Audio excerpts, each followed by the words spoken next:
Hi, I'm Brent Stafford, and this is RegWatch by RegulatorWatch.com. It was shocking news to learn just 1 week ago of the first reported cases of illness related to vaping products in Canada. In a gripping news conference which we covered here on RegWatch, officials from the Middlesex-London Health Unit in Ontario released details, albeit limited, of an Ontario teenager who was put on life support after using a vaping device. Dr. Mackie, the region's medical officer and CEO of health for the Middlesex-London Health Unit, didn't pull any punches regarding his assessment of the cause of the illness, which he says is simply vaping. He makes no distinction between traditional nicotine vaping and the vaping of illicit THC products, which have been identified as the likely cause of the outbreak of illness and death in the United States. During Wednesday's news conference, Dr. Mackie was asked if he could identify the substances in question that was vaped, and while he acknowledged that he knew the answer, he refused to make that information public. He also indicated that he knew the brand of the product, but Mackie again refused to release that information. Dr. Mackie's comments during the presser and in subsequent media interviews over the past week have ignited a storm of controversy and concern across the entire Canadian vaping industry. He's now made public that officials believe it was a nicotine product that led to the Ontario teenager's illness, yet he still refuses to inform industry of the specific brand of product in question and states that retail vape shop owners are putting, quote, their customers are at risk regardless of what brand they are vaping. People are getting sick from vaping, and it's not associated with one brand. Joining us today to talk through the controversy and concerns are industry insiders Jonathan Marshall, and let me just get our few people up here, Jonathan Marshall, and Maria P. Now, Maria, you're going to have to pronounce your last name for me because there's no way I can do that. Okay, it's Maria Papaioannoy-Duic. And Jonathan, thanks for joining us. Thanks for having me. Great, doing a little bit of an audio check there. So now, Jonathan, you had an opportunity to appear on a CBC radio show this morning with Dr. Mackie. Fill us in a little bit about how that went. Yes, that's correct. We were brought into CBC London this morning. We had a bit of a discussion regarding the health unit's recent statements about a case of vaping-related illness that was found here in London. The main thing for our industry that's concerning is, the health unit's stated that there's a risk of illness from a certain product, but they will not disclose what that product is to the public and the industry that would like to, screen their inventory for it and ensure that they don't carry that product. Also, was relating to the solubility of THC. We discussed the ingredient makeup of every liquid as well, and the differences between the two types of products that are involved in the type of product that's involved in media versus ours. Right. Did you find that the interview was cordial? I thought it was fairly respectful. I still feel I don't quite agree with some of the responses from Dr. Mackie in the sense where he feels that providing any brand information about the product that is, according to him, likely to cause health issues amongst the public. And he feels that it's social circles, for example, that will identify the patient, which I can completely understand. I support, protecting the patient's privacy, but when it comes to something of this scale, where claims have been made that it's something that could affect public health on a large scale, withholding that type of information from the manufacturers and industry stakeholders and the public is, in my opinion anyway, rather irresponsible. Yeah, and that's really what we're talking about here right now. Maria, when you saw the press conference last week, so it was just a week ago, and RegWatch did cover that live, when you were listening to the presser, what were your thoughts with regard to the message that was coming out from the health unit there? I had no idea what was going on at that press conference, to be honest. I was directed to that press conference, and based on everything else that we've seen, I guess in the States, and that was our only comparison, this was going to be a press conference talking about the situation. But that just happened to be like a high school presentation of vaping is bad, and it really did not even discuss what was going on. It just seemed like Yay, we got a kid that was sick, so this is our big opportunity to have the whole stage, and we're going to talk about how vaping is bad, and we're just going to ignore the kid. So they weren't there, like, in my opinion, the way they set it up, they weren't there to actually have a truthful, genuine conversation of what happened. And consequently, continuing on, and we're seeing everything that's happening since then, the child in question is irrelevant to their message. They're just using them because they haven't used pronouns, so they're using them as a way to deliver an anti-vaping message that is being listened and echoed right across this country. So, in my opinion, if you look at what happened last week, you have on, and I know this is, like, maybe I'll pull out my tinfoil hat for conspiracy theories and everything like that. We're going to look back. Public health is mad at the Ford government for cutbacks. They are beyond pissed. And we've seen that all through ever since they proposed those cuts. So when you look at what happened last week at the provincial level, you're looking at, someone was calling me. You're looking at, there was an announcement of a vaping ban in Durham. Then we have the health unit. It came out and announced an illness. And then you continue on that we had Ottawa announce a flavor ban. And then it all ended with all these great anti-smoking units demanding the next government to ban all these things when it comes to vaping within 60 days of taking office. So to me, I kind of think it was a calculated effort. And when you look at London Public Health, that CMO enjoyed the spotlight, and that's where it's kind of continued to where it is, and it's snowballed. And I think it's even out of the control of Dr. Mackie. How do you mean? I think this has now become bigger. I think all the attention that we have given him, all the emails, you look at the emails that we're getting back, there's a sense of arrogance. There's a sense of arrogance on Twitter. There's a sense of arrogance in the emails that he's responding. So this has now become not necessarily about that poor kid. I think that kid is being forgotten about, to be honest. It's about, I'm right, and they're not going to make me do what I don't want to do. And I remember a wise man once told me, and a couple of years ago, because I was trying to figure out, chief medical officers are a creature of their own. They tend to work in a very closed environment. Chief medical officers are the be-all, end-all of their world. What they say goes. And there's very little challenging from the bottom up.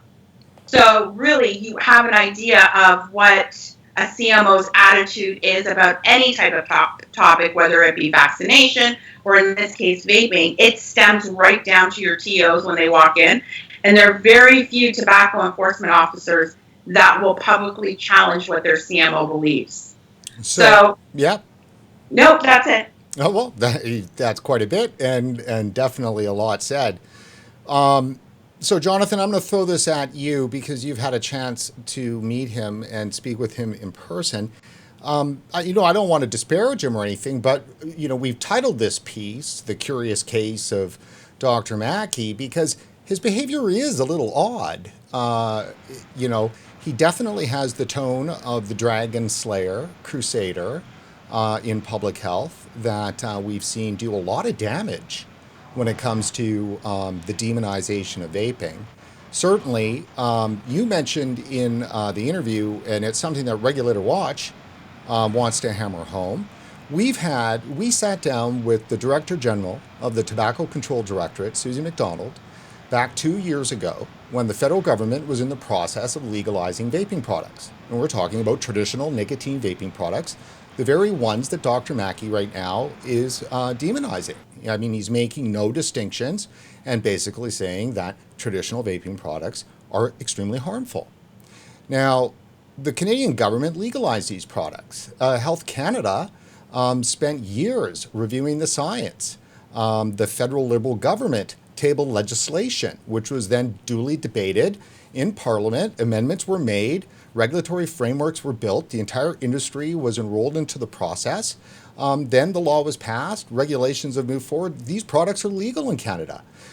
So to come back, after this process as a public health official and make statements that are basically saying that traditional vaping products are endemically, they've got some problem with them just by their very nature that makes them potentially deadly, right?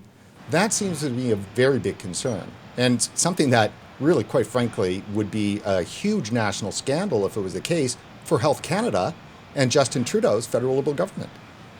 Absolutely, Brent. As you stated, it was legalized and regulated underneath the Liberal government, and Health Canada obviously has done a lot of research studies and looking into the vape product and safety before they set certain regulations, such as banning ingredients. Like the ingredients, let's say, they ban caffeine, things like that, that are likely to cause problems for health.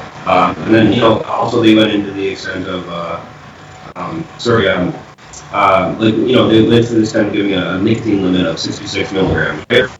Once again, there must be some they have documentation that they're basing that milligram amount on, whether it be LD50 and nicotine, that sort of thing. So any of those things that Health Canada has set into a regulation that we're currently playing under, I feel that they absolutely have done their research, and it has sort of undermined them a bit. I feel when a local public health person is taking an approach like this on a product that they've more or less deemed safe. They looked at the ingredient composition, and in this form, when they analyzed it, it was relatively quite generally less harmful than tobacco, and they've stated as much. Yeah, absolutely. I doubt that Health Canada and its scientists would legalize a product and make it widely available for Canadians if there was something inherently wrong with the product. And so the messaging between what the regulator has been communicating and what the government of Canada has been communicating, and then you've got a small number of public health officials in certain regions. Now, look, we believe for sure that public health officials and opponents to vaping in the United States have been looking for a pretext on which to bring e-cigarettes and traditional nicotine vaping into some kind of aura of major hysteria. They keep trying to do the hysteria route. They got some legs with the teen issue, but they did need something else, and they needed something more. We know that the CDC is specifically and purposefully not looking to identify in any concrete way what the substances are that were ingested or vaped by the people who have gotten sick in the States. We know that because in their health alert that the CDC sent out on August 30th, they're not requiring or asking for blood or urine samples in order to identify what it is that caused the issue, and simply asking the patient to report, certainly when they're teens and the potential, obviously, of the being THC. I mean, no kidding, they're not going to report what's happened. But either way, the fact of the matter is you can't identify the cause of an illness unless you want to identify the cause of the illness. And CDC is not doing that. So it seems to me that the pretext down in the States is just migrated itself north. And that, in BC, the chief medical officer in BC, a week before Dr. Mackie came out with his presser, was saying here in British Columbia that it's only a matter of time before we see these cases in Canada. So I'm suspicious. Maria? Oh my God, of course. How can you not be suspicious? It's like, how do I say this? So I started vaping, me and Dave started vaping in 2010. It's 2019. We opened our store in 2013. We were right before the big boom of 2015. All of a sudden now we have all these vaping illnesses. And when you take apart things that Dr. Mackie has said or any other people that are against vaping, you hear quotes, when you use the Public Health England, well, there's just more smokers there. That's why it's effective. And that's why they say it's 95% healthier. Then you're looking at a whole bunch of other things that are going Sorry, I just lost my train of thought. I'd rather be honest and try to back No it up. problem. I think we had somebody had a ping there on the phone. And then it threw me off. So please don't text me right now during this. So a whole bunch of other things have happened. I think what's happening is that public health has not walked into a vape store, and I've said this so many times. They have not walked in to see the process. They have not walked in to understand why someone is coming in to quit smoking through a vapor product. They haven't asked those questions. All they think is we're selling to kids. And my tobacco enforcement officer in Bowmanville, she made a very interesting comment to me. She said, we're perplexed because the kids that are using vapor products are not the kids that would traditionally use cigarettes. And I thought, and then I said, and I had said this, I'm like, have you thought of not thinking of this in the smoking realm?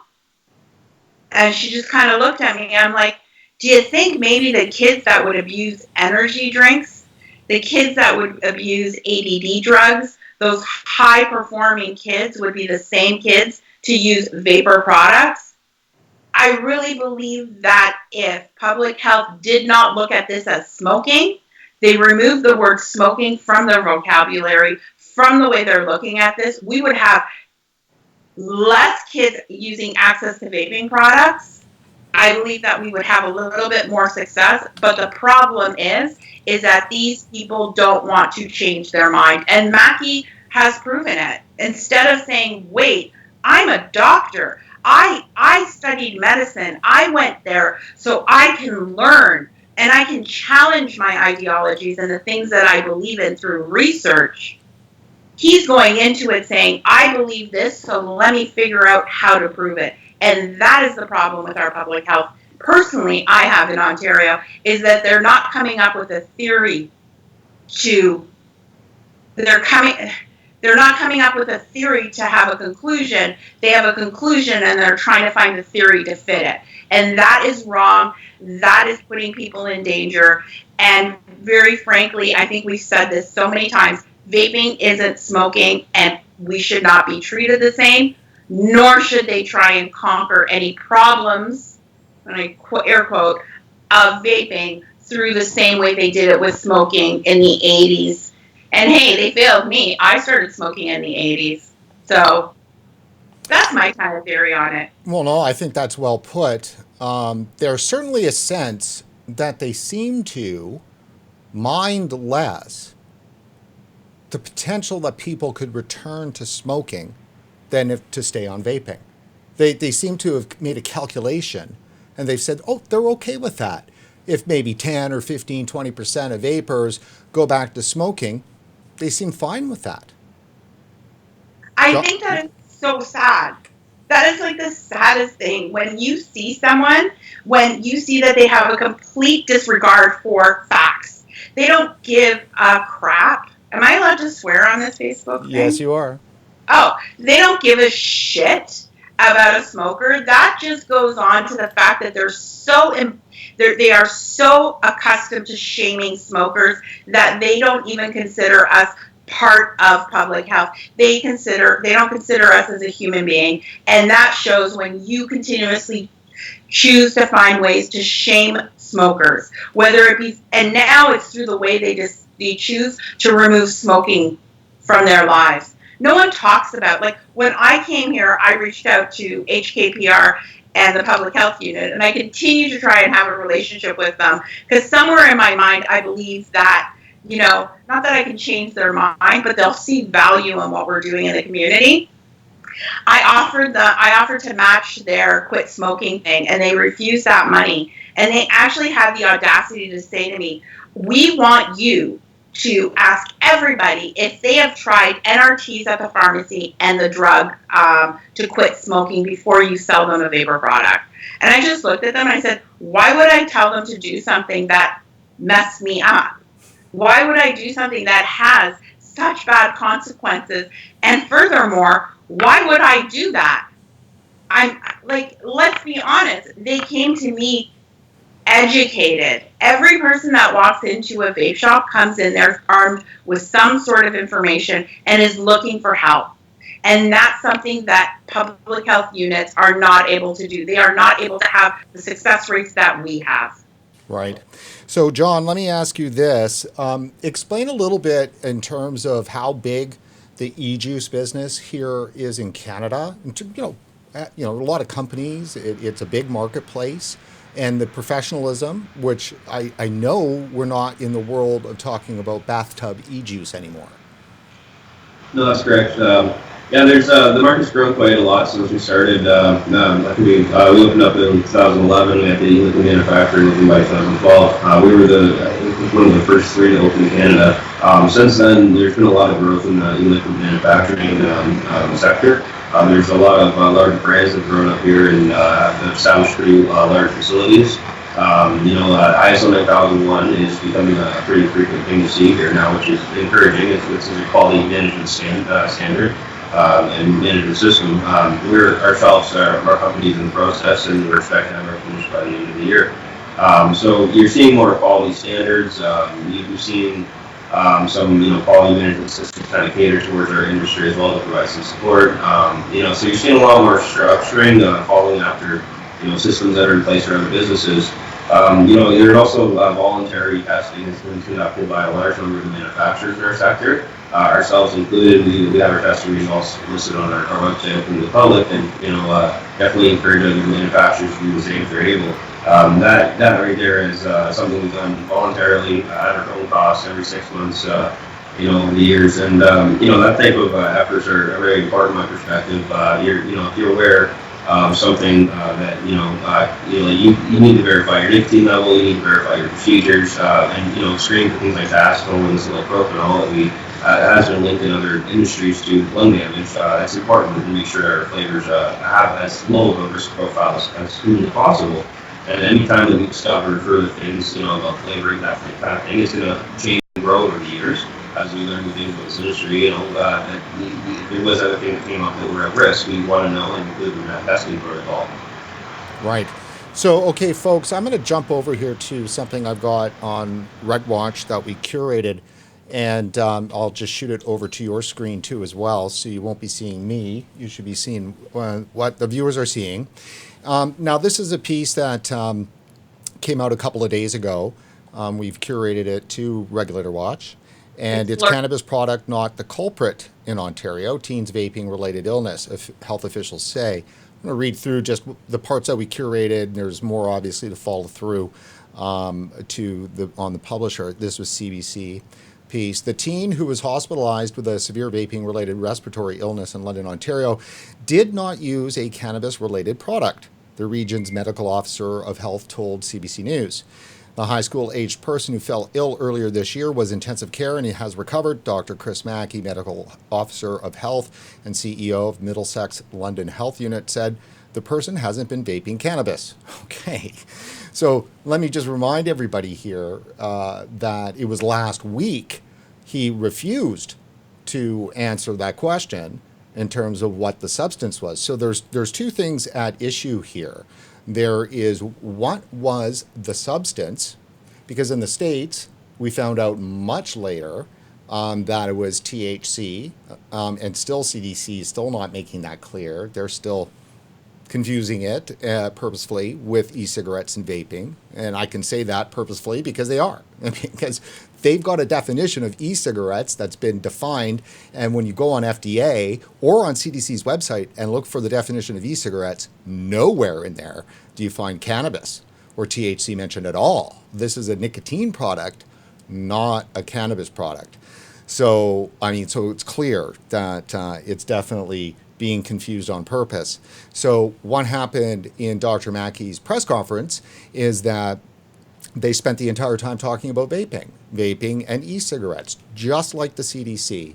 And when pressed by reporters to answer what was the substance that the person who had fallen ill used, Dr. Mackie said he knew what the substance was, but he wasn't going to tell Canadians. So think about that. Public health officer, largest province in the country, one of the largest regions, national press conference, and he knows, but he won't say. Okay, so he gets pressed a little bit more, will not say. Gets asked then too as well, I mean, is there a brand involved with this? You know, because in the States, it was this illicit black market brand called Dank, kind of loosely defined as a brand, but a brand nonetheless. And when presented with that question, Dr. Mackie said he knew the brand, but he wasn't going to tell Canadians. So that was where there was a real problem immediately for people, because certainly in the CDC is being accused by, say, Dr. Michael Siegel from Boston University School of Public Health of basically misleading, misinforming the public and leading to continual further illnesses. Dr. Siegel actually said that he believes that potentially there has been deaths caused by CDC's inaction and misinformation. So here we have a similar case. It's been a week, right? And Dr. Mackie, when he first does the press conference, refuses to give any information. And, when he hides behind patient confidentiality, which makes no sense, because to discuss whether or not it's a cannabis product or a nicotine product, that doesn't reveal the patient's identity. And then certainly if there's a brand involved, well, I mean, unless there's only one store selling that brand, which I doubt, and even if that's the case, they've got a lot of customers. Maria? Wait, there is a theory on that one. Go right ahead. So because at this point, all we are investigators. And all we can do is look at what is going on and try and figure out what he's saying in those words. So he said something clear, is that the brand can identify the user. There is a company that creates brand customized labels. For one user. For one user. So you can go on their website, they're out of London, and you can create your own bottle of e-liquid, and you can say whatever you want. For example, so I tweeted this last night. And I said to Dr. Mackie, so here's the thing, is that you just said that this, someone else brought this to my attention, so I don't want to take the credit for being smart on this part of it. So I tweeted yesterday, and I said, for example, if patient zero, for lack of a better word, is a young man named Ethan who skateboards, he can go onto this website, which is an address in London also. You can go on this website, create a bottle of e-liquid that's called Ethan Strawberry Ollie, and boom, that is probably the only way a bottle of e-liquid can identify the person. So that's just based on, the clues that we're seeing, but then today he announced that it's a U.S. brand. So yeah, and that's not a brand. When somebody gets a T-shirt made with a saying on it, that doesn't turn into a brand, right? So. No, but that's the only thing he said, because honestly, what person has brand loyalty? Like, you use different flavors. It's just clear that Dr. Mackie has no idea how the vaping industry works. He has no concept on why and how people vape, and he has no concept of how businesses are run. He just assumes that we can just slap a label on a bottle of juice that we bought wholesale and make it our own, but it doesn't work that way. So I don't think it's fair to characterize as somebody's knowledge of business, because he could have a very good understanding of how businesses operate and labeling and packaging and everything else. I mean, unless you've done some really deep interviewing and so forth, I don't know if that's necessarily. I don't think you should make that assumption. Well, based on what he's saying, I mean, he did also say at one point that manufacturers can buy bottled e-liquids and change the branding. That's not a common practice within our industry, and that's kind of expensive. So we're just going by things that he has said in the emails that he keeps sending back. And those are the only clues that we have. And those lead to the belief that he's not really understanding exactly how Jonathan's role in industry my role as a retailer or a consumer's role. That's where I'm finding that if public health units actually understood how the industry worked and actually understood our regulations a little bit better, I don't think we'd have this much miscommunication, and I don't think there would be this much fear mongering.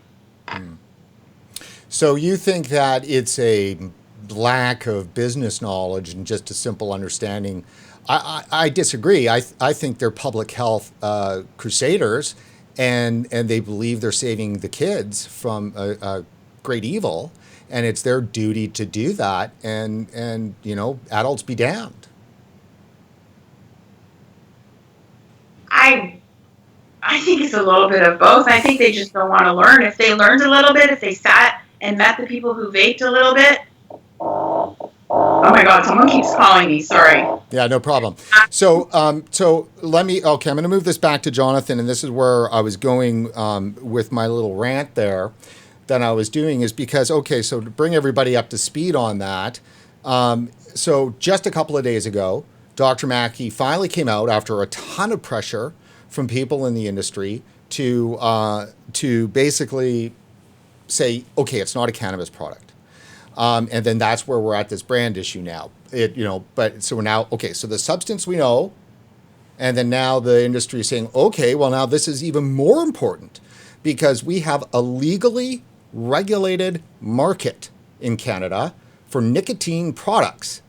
Now you're really screwing with us unless you can let us know what the brand is, what the product is. Because the industry in Canada has a responsibility, right, to immediately track down that product and get it off the shelf. And I'm going to want you to talk about that, Jonathan. Let me just preface this. Health Canada has a responsibility working with industry that it regulates. That's what regulation is all about. That's the regulation deal, right? And this industry got into business with the government of Canada, and that relationship is now legal and governed by regulations. So there's got to be some adults stepping up in the room here. And I do put this on Health Canada, and I do have a lot of respect for Health Canada. I mean, we know that. I've spoken with them a lot. And so what's your message, Jonathan, to Health Canada, being that you're on the other end and you've got access to lot numbers and tracking? I mean, where are things falling down here? Honestly, Brent, I mean, we as all other e-liquid manufacturers in Canada at this point that I'm aware of, we all use a lot tracking systems where we track the lot code of each ingredient used, the amount, like we do it by weight, so that the exact measurements of each ingredient is recorded. And that is all tied into our batch code on the bottle, so there's a lot of traceability in our process. That's all intended to, if there's ever a mistake, like an issue with an ingredient, let's say you're buying 100 milligram nicotine base to work with your lab, and your supplier said you have double strength or something, you'd be able to recall that batch the second you became aware that there's a problem, and you'd be able to take your retention sample of each batch, which is just kept in case there's ever an issue, so you have a sample on hand right away to send to the lab for testing to confirm if it's a problem or not. Thankfully, we rarely ever have to use these methods, but it's there in case there's ever an issue or mistake. So if it was an ingredient coming down from a manufacturer, it gives us some pretty good control to understand which of our batches did that ingredient make it into, and that specific lot of that ingredient. Let's say it was not the previous lot was not a problem, that just one specific shipment was, we'd be able to find all the batches and recall them efficiently. So there's like this, and also flavor crafters that I mentioned earlier in the interview today. We've done a recall that was not necessary in the past because the lab made a mistake on our testing results. So I mean, I feel anyone else in our industry as a manufacturer should be fairly happy to do a recall if they ever felt that there was a need to do so. But that should come from it would have to go through like there's a complaint, there's an issue, you try to identify it right away. If it seems like there's a large risk, you immediately do a recall. That's a responsible thing to do. We see this in food products, we see this in medicines.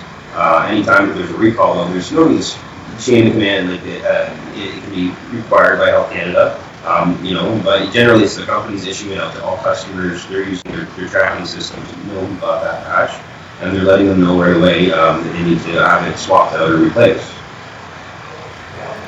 All right. So, Maria, let me go back to you here. I wanted to ask you, what do we know in terms of the impact on vapors?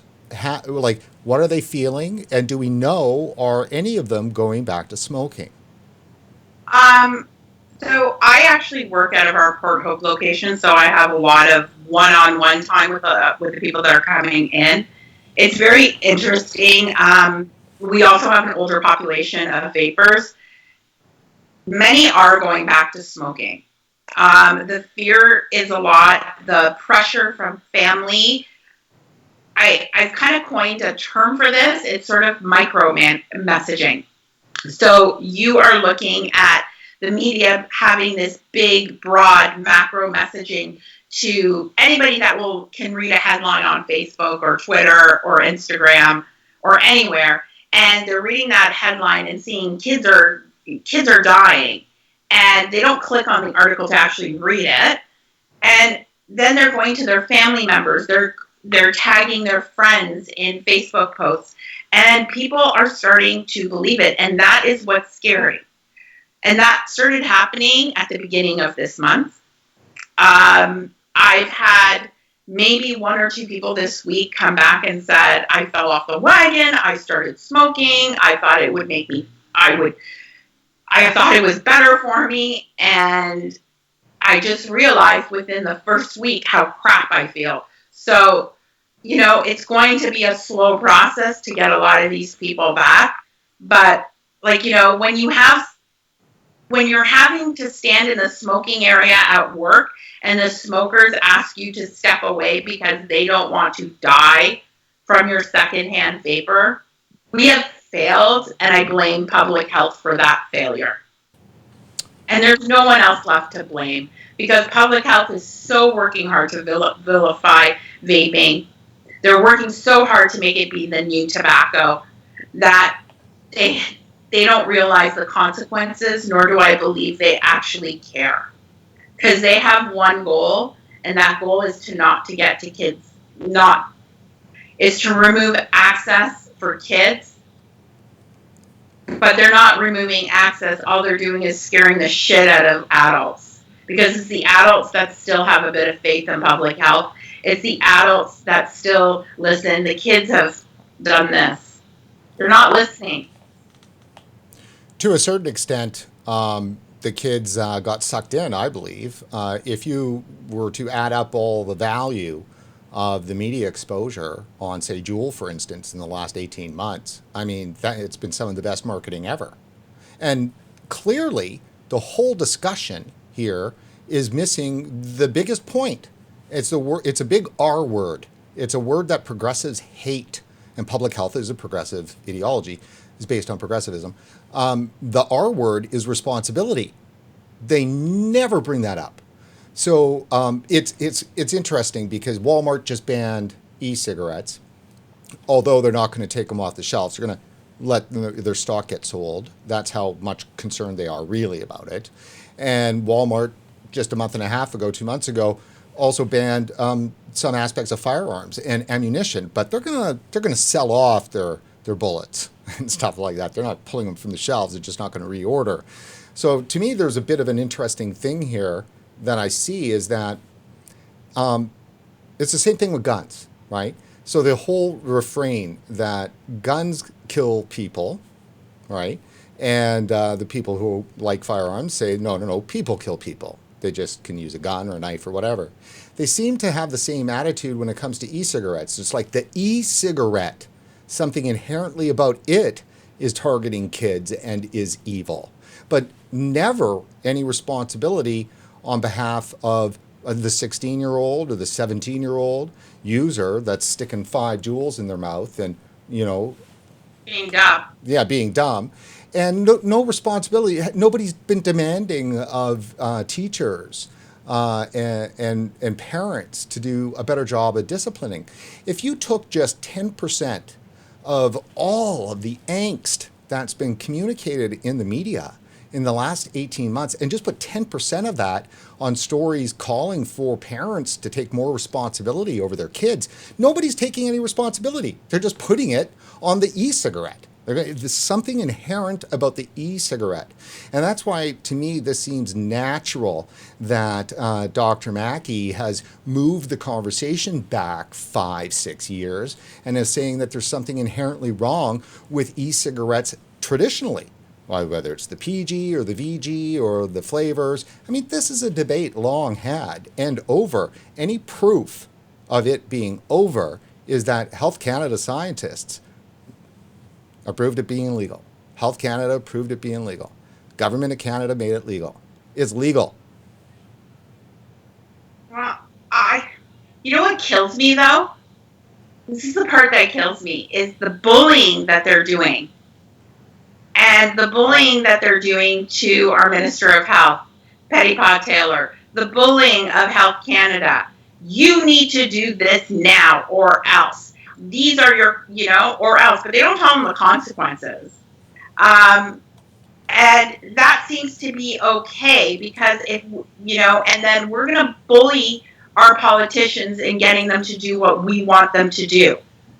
And, they're simply bullying us. It's okay. For some reason, people feel that it's okay to challenge my ethics as a business owner, to accuse me publicly of being responsible for 6 deaths in Illinois, to accuse me of personally marketing to children.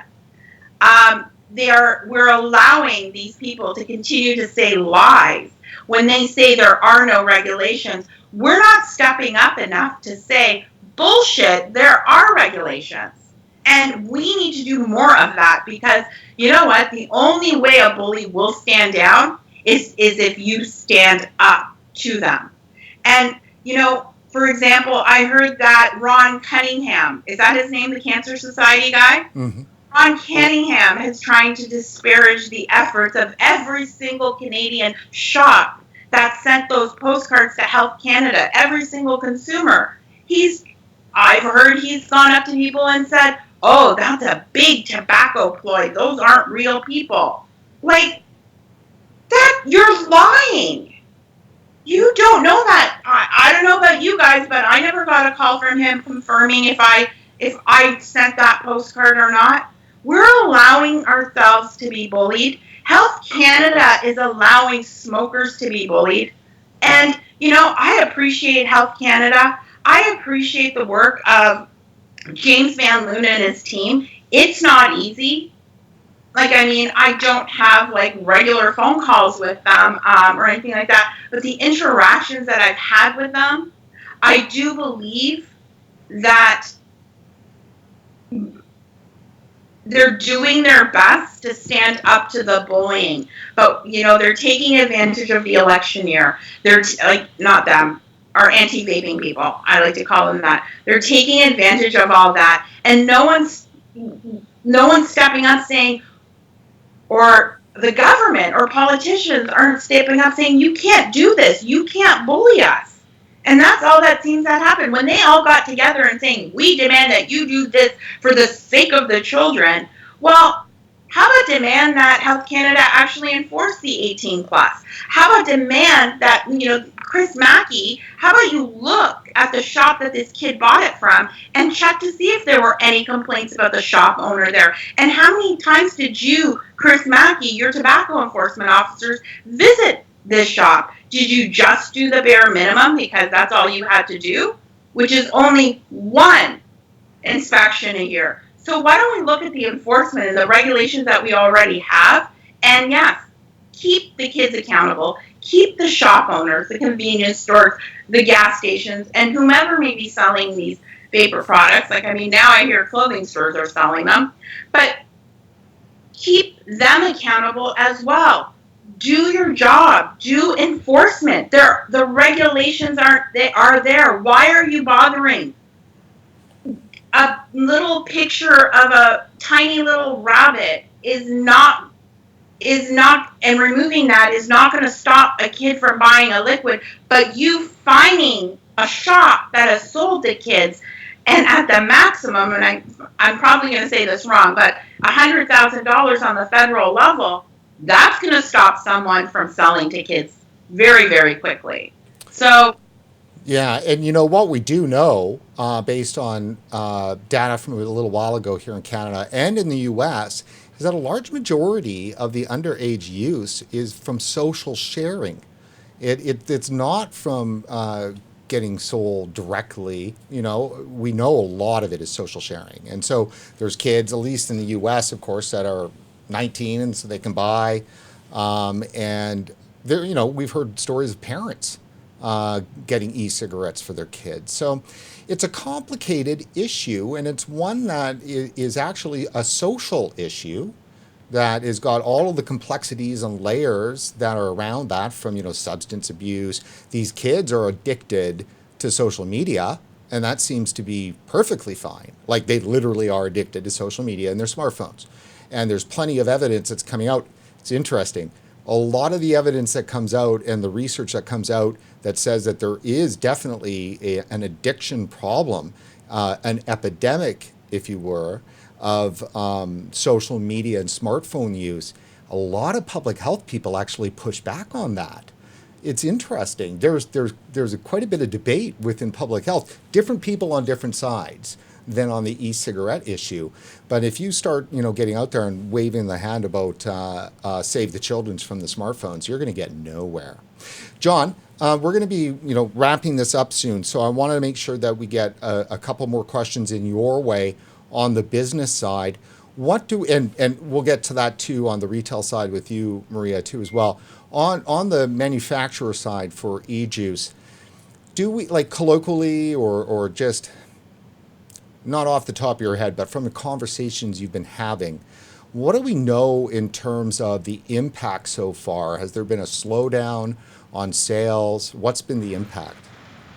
Yeah, thanks, Brendan. I've had a rather interesting perspective on the industry, as 80% of our business is actually wholesale to vape shops across Canada. So we've been speaking a lot with our store owners that we deal with, to see how this has been affecting them. And for those that have, been getting the feedback, it's kind of, people have been seeing sales drop 28 to 50% depending on the chain. Depends on how big their city is, that sort of thing, or how well they can weather. It depends on how well financially structured they are, like how well they stand up for hard times, really, because they're seeing a decline in existing customers that were vaping for months or even years in some cases, not coming in anymore, or a long period of time where they don't see them. They're seeing a decline in new people coming in, smokers looking to switch to vaping. So we can definitely see there's been a substantial impact on the number of people that are comfortable in Canada using a nicotine replacement vape. That's significant. That is 20 to 50% is a massive drop in end users using this as a replacement for tobacco, which we know without a shadow of a doubt is still right. So, that to me is the public health emergency in London right now, and Ontario and Canada as a whole, because this has spread past London quite quickly when that announcement was made.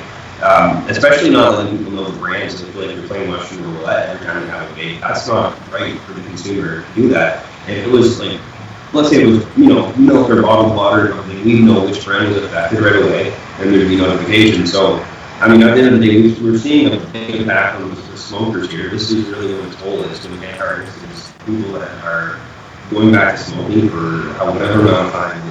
It's going to have a long-term negative effect. And yeah, it's the amount of shops that are going to be affected. It depends on how long this goes on. Like this, I imagine it's going to take a lot of work, one-on-one with different customers, as Maria pointed out. At the shop level especially. We get direct customer emails as well to answer. A lot of them reach out to us as the manufacturer because they know we have the most intimate understanding of the ingredients in our product. So we've written a lot of emails back to customers that are concerned about vitamin D assay from the FDA's posting. We went to the extent as well, just writing a newsletter to our customer base, explaining to the best of our abilities what we see is going on, and giving an understanding of our ingredients, because it seemed like the most practical way to get the word out to our customer base at once. Right. So, folks, there are a couple of things we want to do here before we tie things up. And Jonathan, you just said something that is taking us right to it. And Maria, so both of you, and I realize you guys are still on my screenshot. Oh, no, I got to move you back here. So here, we're back to the web for you both. And so we're going to go to Dr. Mackie's Twitter feed. And Jonathan, yeah. So this is Dr. Mackie's Twitter feed. And I mean, look, what a great picture. I mean, that does say a lot. And that's I guess a plastic cup or one of the, kind of McDonald's kind of cup of soda. So, they're coming first for the e-cigarettes, but once they're done, they're coming for your soda, and then they're coming for your red meat, and they're coming for a lot of things. They'll come for your car next too as well, by the way. So that's, somewhere along the line, we have to realize that these people, their mission is not just to save kids' lives, it's to control people's lives, right? So, I mean, that's just the fact of the matter. That's simple as that. And then, so here we go. Here's a nice post that's from Bloomberg, which we know is such a great friend of vaping. Early signs of vaping health risks were missed or ignored. So this goes straight to the fact. This is a script. I just spent some time here just talking about how it's been legalized in Canada and the Health Canada science is reviewed and everything else. So here's the process of saying Public Health England is full of shit. Health Canada is full of shit. That's what this is all about. That's what they're doing. And so I'll curate that later. So let's see what else we've got here. Now this is the one, Jonathan, the Russian roulette. So Dr. Mackie yesterday does a fake quote, so facetious quote, right? So he's not quoting anybody. Yes, I found the quote. Dave found the quote. It's at the end of a Leafy article about the whole THC cartridge scandal. I'll send it over to you. They use the Russian roulette quote. That's what he read it in a Leafy article. So for those of you who don't know, Leafy is, a really fantastic source of news for the cannabis industry. And they went in and did a deep investigation early on the illnesses and basically tracked down the brands, the products, the ingredients involved. They did a full diagnostic of what was happening with the illicit THC carts, and just crickets this was weeks and weeks ago. Yeah. And I don't know if it's a new one or not, but in that Dave said, oh my God, this is where Mackie got his Russian roulette with a gun quote. So fair enough, but he's not directly speaking to this article or to in a thread, right? So he's just grabbed it from somewhere? Yeah. So, okay, so fair enough. So what he's saying is I demand to he's quoting this. Well, that makes it more difficult because then he's really making fun of, making light of, right? So I demand to know what brand of bullet killed him. I only want to play Russian roulette with safe bullets. So vaping isn't as dangerous as Russian roulette. It's also not as dangerous as smoking. Puff, puff. But the argument is just as silly.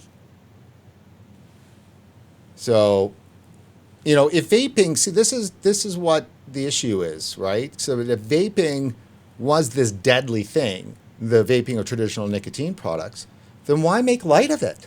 When he makes light of it, he's like, well, but the argument is just as silly. So, for instance, today, we were late coming on air today because I had sent Dr. Mackie an interview request yesterday. And there we go. I sent him an interview request yesterday, one of our typical ones that outlines, who we are and the people that have been on our show, from James Van Loon and Michael Purley, Dr. Mark Tyndall, Dr. Stanton Glantz. I always do the right kind of mix for the target, and then, let him know what kind of questions we'd like to talk about and give him an opportunity to address the things that are important to him. And then for us, we let him know on our end. I'd certainly want to ask you some specifics on the illness and why you felt it the right call to not release details on the substance and product. This is the biggest issue for many, and why this particular case is not treated in the established manner of a tainted product issue, and thus tracking the products in question through lot numbers and then issuing a recall. Since vaping products are legal in Canada and regulated by Health Canada, why is a more traditional recall approach not appropriate, right? And so that went out to him yesterday morning, and then he responded back this morning, sounds fun. Please coordinate with Dan, our comms manager. Sounds fun. Wow. Guys, geez, this guy's just in it for fun. Wow. Yeah. Wow. And by the way, John, that came after your CBC radio interview with him. Yeah, well, he made an interesting comment when I walked in there. When I introduced myself to him, he was kind of laughed. Oh, you're one of the good guys. Like, it was kind of jokingly, and it's kind of caught me a little off guard. Like, aren't we both supposed to be here, kind of thing? Like, that's kind of a really surprising comment to make in this instance. Right. No, fair enough. All right, guys. So let's just make sure we get through a little bit more of the Twitter stuff, and then we'll I will let you guys go. You've been fantastic. So basically, what I was saying here is that we had a yes from Dr. Mackie this morning at 8 o'clock our time here on the West Coast in Vancouver, and we burned up the phone lines to his comms manager Dan, hitting his cell phone a few times, never heard back, never respond to our email back on our timing, and so that's what made us late, because we were certainly planning, spent a few hours today planning our show to be much different than it was, as it turns out. So let's just see here. Yeah, he likes the Walmart and e-cigarettes. Walmart, the public health ally. Who knew? Yeah, that's great. And then I've also, Maria, do you feel that there's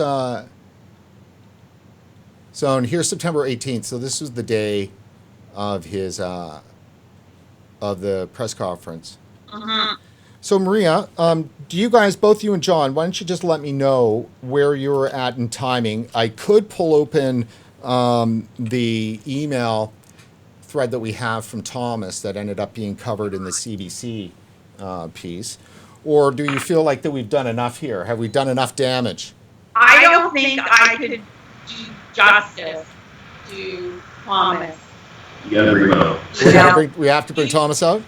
Bring Thomas right in for this, because I think the man. We're losing your audio there, Maria. Oh, sorry. Can you hear me now better? Yeah. Okay, the man's on a mission. And there are a few other people in the vaping industry that are on a mission when it comes to Dr. Mackie. The more, like, I don't know why, but he has responded to a few of my tweets, so we've had this engagement. I'm kind of thinking he's just socially awkward. And I don't say that insulting, but I think we're kind of missing his something. Like, we're missing a piece of him that we don't know about him. Like, if we actually had an opportunity to sit and talk with him outside of this persona, that we would actually probably see a bit of sarcasm. Like, public ally with Walmart, he must know that they still sell cigarettes. So I'm kind of thinking that he is throwing a bit of sarcasm in there about certain things, but I do also believe that he does have an ego, which is which is taking prevalence over what's happening. So to me, I think it's more he's gotten caught up in his ego, and that can happen to the best of us. And he truly does need to kind of say, wait a second, my job is for public health. My job isn't just to respond to people's tweets and to defend my position. My job is to prove my position or prove I'm wrong. And I think that's the part that he's missing. Any humility or any opportunity to keep his eyes open and allowing himself to make an error, because he feels that he is responsible for all of us. And so that way only one decision will work. But if he truly felt responsible for us, he would allow himself to be corrected. So right. Well, I think you delicately put that. I mean, it's a tough message that you're trying to get across. So, like, Dr. Mackie, if you're watching this, just like let your ego go. Just be who you were in medical school. Because at one point in your career, at one point during your studies, you went in to learn. And as a doctor, you should always be learning. And as a doctor that is responsible for the health of all of Middlesex-London, you need to be able to continue to learn. So, yeah, that's my message to Dr. Mackie. Be the med student you were. Be the med student that is learning and you're opening your mind. You should never have strong opinions about anything other than the safety of the population. So, yeah, sorry. No, that's okay. Now, whose device is dinging? I don't know. Is it mine? I don't know. It could be. Okay. I'm not. Is that I don't know how to. Yeah, you don't. That is you. Okay. So you don't know how to turn it off. That is a typical social media maven. I don't even know how to turn it off. Okay. So let me take you guys both again back to the web page here, or back to the our computer feed here. So Thomas Kersop, who we've been talking about, he's a killer advocate for vaping, long time. We've had him on the show. In fact, Thomas was on our show last week during our live coverage and analysis of the press conference, Dr. Mackie's press conference. Subsequently, after finding out that they were not releasing what the substance was or the brand was, Thomas reached out very articulate. I'm not even going to bother saying the word. I'm a bit tired. And looking for an understanding of what might be the product. So because he's got stores and he's got a huge inventory, and so he made the request in a big request to Dr. Mackie, and he's CC'd everybody from that should be CC'd from here to the mountaintops. And so Dr. Mackie responded back and said that if you send a list, so he wasn't going to say what the brand is, but if you send a list through of your inventory, he would look through the list, and if he doesn't see the brand, then he'll tell you that I don't see the brand. And that's the solution. So I guess Dr. Mackie is going to receive, a couple of hundred, inventory lists from vape stores across the country. So in order for him to personally and his team, I guess, to evaluate the inventory and let you know if you happen to have the offending product. Meanwhile, if there was an offending product, then that product is getting sold to people this whole time while he's just waiting for vape shop owners to send him inventories. So, I mean, it's just kind of crazy, right? And then so here you have his response here. It's not in your inventory. Oh, okay. I mean, I think this is a scandal here, just the way he's handling this. This is not a proper regulatory process, and this is a proper regulated industry. And I think Health Canada should be looking into this. Why does the industry have to deal with a single medical health officer in one region, and they're like held hostage to him, right? And his snark. So that's not the way. One second. Okay, so it's not in your inventory. And then a thanks back, and then he responds. Dr. Mackie responds, "You're welcome. You're welcome. Happy to help. However, your products still represent a clearly demonstrated health risk to your users. I hope you are warning them about that."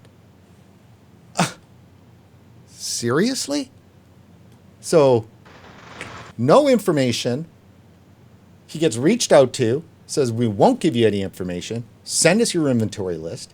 I'll tell you if the offending product's on there." Sends the inventory list. He goes, "Nope, not on your inventory." Thomas says, "Thanks." And he responds back, "Nagging." So there's an issue there.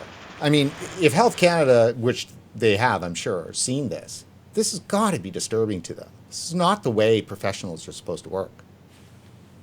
This should be disturbing to the Chief Medical Officer of Ontario.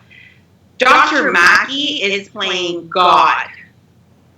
He is controlling a message and controlling this product because he believes, and it is his viewpoint, that vaping caused this. And the thing is that, and he says this, "I won't release a product because I believe everything is bad." So his personal belief system is playing a role. It's going against Health Canada. If I was the Chief Medical Officer of Ontario, I would actually reprimand him. He can't do this. Who is he? Like, London taxpayers, this is what you're paying for your taxes for. Like, he needs to hire a personal assistant to respond to our emails. And the very fact, like, he's making fun of us that we care. How can you do that as a public figure? Like, who are you? Like, I don't even think Donald Trump would be that rude. That's it. Well, you got to love it every time they can use Trump as a weapon, no doubt. All right, guys. Well, I think that we have thoroughly discussed this issue. Jonathan, anything last you'd like to say? Only thing I can say, other than what Maria already said, is really where's the science in that process. I mean, any time there's contamination in any product, they're tracing it back to the ingredient, the spot, where else where it got, contaminated, or the field even. They can tell you a lot of numbers and all that. And we're waiting for that as an industry, that there's actually a problem in some product in our industry here in Canada. We as manufacturers, with vape shop owners, and consumers want to know, we want to address it. But it's really like this. And we also expect some level of science and like research and investigation from somebody in a position such as Dr. Mackie is in.